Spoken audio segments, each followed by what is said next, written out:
جنت کے خزانوں میں سے خزانہ نہ دے دوں، جنت کی پراپرٹی میں سے ایک پراپرٹی نہ دے دوں، جنت کے خزانوں میں سے ایک بڑا خزانہ نہ دے دوں؟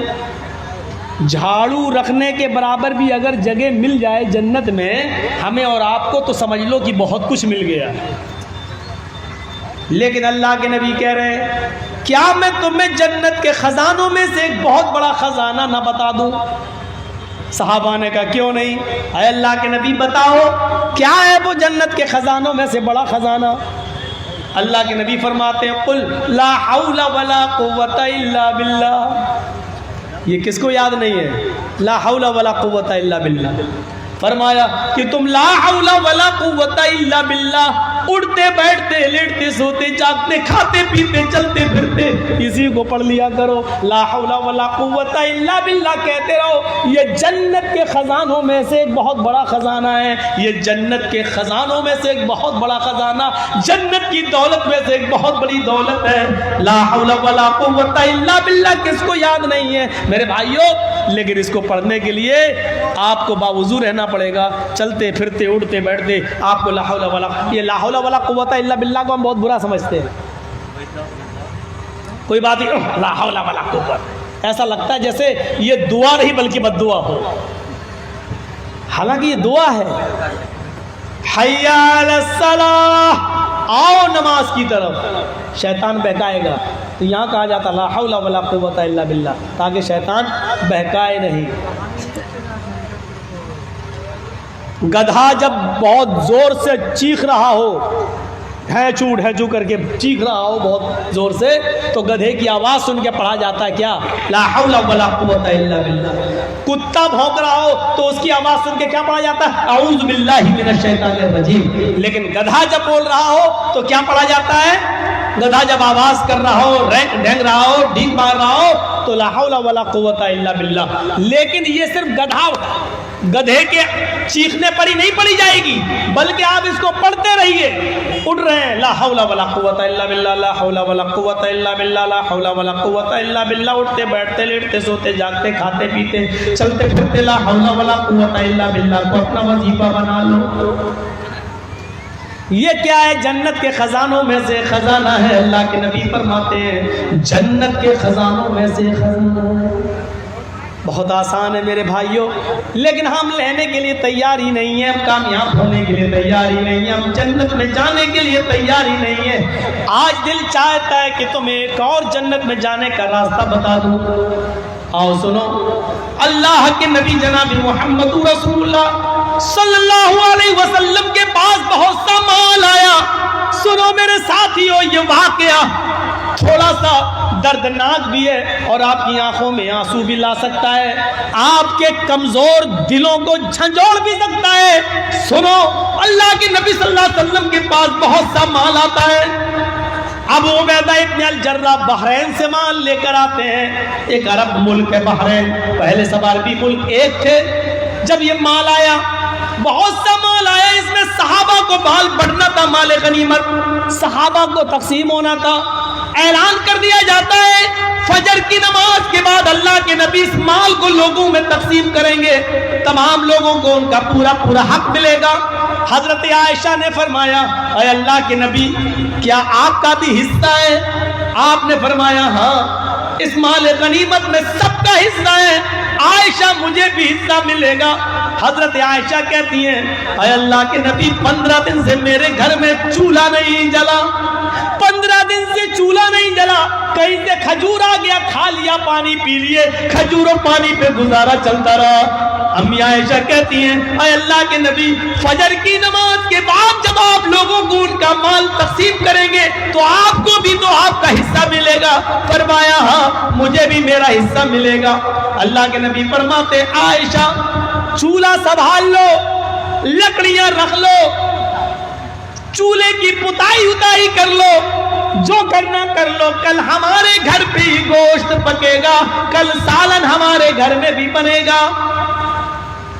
فجر کی اذان کی آواز آتی ہے، حضرت بلال فجر کی اذان دیتے ہیں۔ اللہ کے نبی صلی اللہ علیہ وسلم جب مسجد کے اندر داخل ہوتے ہیں تو کیا دیکھتے ہیں؟ آج مسجد نبی کھچا کھچ بھری ہوئی ہے، صحابہ مسجد کو پہلے سے بھر دیا ہے. آج سے پہلے کبھی اتنی جلدی مسجد نہیں بھری گئی. آج فجر کی نماز سے پہلے لوگ مسجد میں آ گئے. کھچا کھچ مسجد بھری ہوئی ہے. اللہ کے نبی صلی اللہ علیہ وسلم نے اتنے نمازیوں کو آج دیکھا تو پہلے مسکرا دیے ہیں، لیکن فوراً آپ کی مسکراہٹ ختم ہو گئی. فرمایا او اب پتہ چلا کہ تم کیوں آئے ہو. شاید سن لیا ہے فجر کی نماز کے بعد مال تقسیم ہوگا.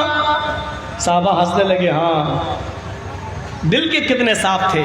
ہاں اے اللہ کے رسول اعلان ہوا تھا فجر کے بعد اللہ کے نبی مال تقسیم کریں گے، اس لیے ہم لوگ چلے آئے، ورنہ اپنے اپنے محلے اور قبیلے کی مسجدوں میں بھی نماز پڑھ سکتے تھے، لیکن مال میں ہمارا حق ہے، ہمیں ملے گا. اللہ کے نبی نے مال تقسیم کرنے سے پہلے جو فرمایا وہ سنیے. اللہ کے نبی فرماتے ہیں لوگوں مجھے اپنے انتقال کے بعد تمہارے شرک میں اور بدعتوں میں مبتلا ہونے کا ڈر نہیں ہے. میرے انتقال کے بعد تم شرک کرنے لگو گے یا بدعتوں میں مبتلا ہو جاؤ گے، مجھے اس بات کا خوف نہیں ہے. آج تم نے سن لیا کہ حضرت ابو عبیدہ ابن الجراح مال لائے، مال لینے کے لیے تم فجر کی نماز سے پہلے مسجد میں آ گئے. آج ہم نے مال کی محبت تمہارے اندر دیکھی ہے. اب مجھے ڈر لگتا ہے میرے انتقال کے بعد یہ مال کی محبت تمہیں کہیں دین سے دور نہ کر دے، اسلام سے دور نہ کر دے، دین سے بیزار نہ کر دے، دین سے تمہیں کو دور نہ کر دے.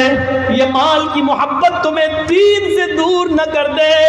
خوش رہو، خوش ہو، خوش ہونا چاہیے، یقیناً تمہیں تمہارا حصہ ملے گا، لیکن آج مال کی محبت تمہیں کھینچ کے لے آئی ہے.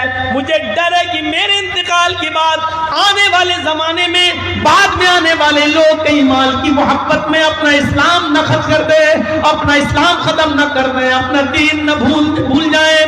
بعد میں آنے والے لوگ کہیں مال کی محبت میں دین سے دور نہ ہو جائیں. اس کا جیتا جاتا نقشہ آج دیکھا جاتا ہے. دیکھ لیجئے لوگ دین سے اتنے دور ہو چکے ہیں، اتنے دور، اور مال و دولت کی محبت میں اتنے غرقاب ہو چکے ہیں کہ اللہ کے نبی نے فرمایا قیامت اس وقت تک نہیں آئے گی جب تک تم اپنی آنکھوں سے یہ زمانہ نہ دیکھ لو. کون سا؟ قیامت اس وقت تک نہیں آئے گی جب تک تم اپنی آنکھوں سے یہ زمانہ نہ دیکھ لو. کون سا؟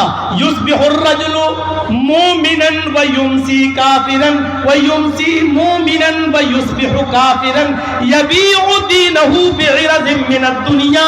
تم دیکھو گے ایک انسان کو کہ وہ صبح فجر کی نماز جماعت کے ساتھ پڑھے گا، کلمہ پڑھے گا، دعا پڑھ کے اٹھے گا، فجر کی نماز کے بعد قرآن کی تلاوت کرے گا، تسبیح پڑھے گا، اللہ اکبر اللہ اکبر، لا الہ الا اللہ، سبحان اللہ، سب کچھ پڑھے گا. صبح اٹھے گا تو وہ مومن ہوگا. یمسی کافرن، سورج ڈوبنے سے پہلے پہلے وہ کافر ہو جائے گا، سورج غروب ہونے سے پہلے وہ کافر ہو جائے گا. شام کو ایک آدمی کو تم دیکھو گے کہ وہ حالت ایمان میں وہ رات گزارے گا، مغرب پڑھے گا، عشاء پڑھے گا، آیت الکرسی پڑھے گا، تسبیح و تحلیل پڑھ کر بستر پہ سوئے گا، حالت ایمان میں وہ سوئے گا. یصبح کافرا، لیکن فجر کی بعد وہ کافر ہو جائے گا. صبح اٹھتے اٹھتے اس کی صبح حالت کفر میں ہوگی. یبیع دینہ بعرض من الدنیا، وہ دنیا کے چند سکوں میں اپنے دین کو بیچ دے گا، وہ دنیا کے چند ٹکوں میں اپنا ایمان بیچ دے گا. دیکھ لو آج الیکشن لڑنے والوں کو وہ مندروں میں جا کر مسلمان ہونے کے باوجود وہ مندروں میں جا کے ٹیکا بھی لگوا رہے ہیں، مندر میں گھس کر مسلمان ہونے کے باوجود مورتیوں پر ہار بھی چڑھا رہے ہیں. غیر مسلموں کا ووٹ لینے کے لیے یہ سارے ہتھ کنڈے وہ اپنا رہے ہیں. یصبح الرجل مومنا ویمسی کافرا، صبح مومن ہوگا لیکن شام ہوتے ہوتے وہ کافر ہو جائے گا، شام کو مومن ہوگا صبح ہوتے ہوتے وہ کافر ہو جائے گا. یبیع دینہ بعرض من الدنیا، وہ دنیا کے چند سکوں میں اپنے دین کو بیچ دے گا. آج اس کا جیتا جاگتا نمونہ اپنی بہار کی سرزمین پر تم دیکھ سکتے ہو، اپنی پورنیا کی دھرتی پر تم دیکھ سکتے ہو، کٹیہار کی سرزمین پر تم دیکھ سکتے ہو، پورے بہار کی سرزمین پر تم دیکھ سکتے ہو.